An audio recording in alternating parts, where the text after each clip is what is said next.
നമസ്കാരം. Welcome to diamond sports. Kerala ബ്ലാസ്റ്റേഴ്സിലേക്ക് അടുത്ത സീസണിലേക്ക് ഒഡീഷയുടെ നിലവിലെ കോച്ചായ സെർജിയോ ലൊബേറോ വരും.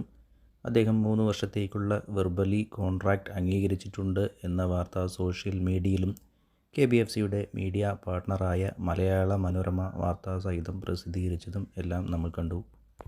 കേരള ബ്ലാസ്റ്റേഴ്സിൻ്റെ പുതിയ ഫോറിൻ സൈനായ ലഗേറ്ററുടെ വരവ് കൂടി ലൊബേറോ പറഞ്ഞിട്ടാണ് കേരള ബ്ലാസ്റ്റേഴ്സ് സൈൻ ചെയ്തിരിക്കുന്നത് എന്ന വാർത്തയും കൂടി ഇതിനോടൊപ്പം തന്നെ പരന്നിരുന്നു. സത്യത്തിൽ ഈ വാർത്തയെല്ലാം സത്യമാണോ? ഇല്ല എന്ന് തന്നെ പറയുന്നതാവും ശരി.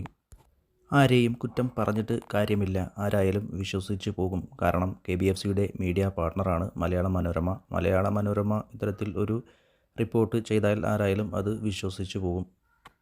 എന്തായാലും ഈ വാർത്തയിലൊന്നും അടിസ്ഥാനമില്ല എന്ന വസ്തുതയാണ് ഇപ്പോൾ പുറത്തു വരുന്നത്.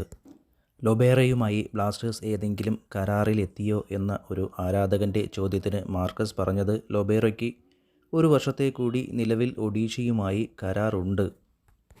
കൂടാതെ ബ്ലാസ്റ്റേഴ്സിനുമായി വെർബലായി പോലും ഒരു കരാറിലും ഏർപ്പെട്ടിട്ടില്ല. എന്തായാലും ഇതെല്ലാം റൂമറാണ്. എന്തായാലും കേരള ബ്ലാസ്റ്റേഴ്സ് ഇപ്പോൾ ടൂർസിൻ്റെയും പുരുഷോത്തമൻ്റെയും കീഴിൽ നല്ല രീതിയിൽ തന്നെ കളിച്ചുകൊണ്ടിരിക്കുന്നത്. കേരള ബ്ലാസ്റ്റേഴ്സിന് അടുത്ത സീസണിൽ പുതിയ പദ്ധതി ഉണ്ടാവാം. ടൂർസ് തന്നെയായിരിക്കാം, അതല്ലെങ്കിൽ പുതിയ നല്ല കോച്ചിനെ കണ്ടെത്തുമായിരിക്കും. എന്തായാലും കേരള ബ്ലാസ്റ്റേഴ്സ് ഈ സീസണിൽ ബാക്കിയുള്ള മത്സരങ്ങൾ നല്ല രീതിയിൽ കളിച്ച് സെമി ഫൈനലിൽ എത്താനുള്ള സാധ്യത വർദ്ധിപ്പിക്കുക എന്നത് മാത്രമേ കേരള ബ്ലാസ്റ്റേഴ്സിന് ഇപ്പോൾ നിലവിലുള്ളൂ.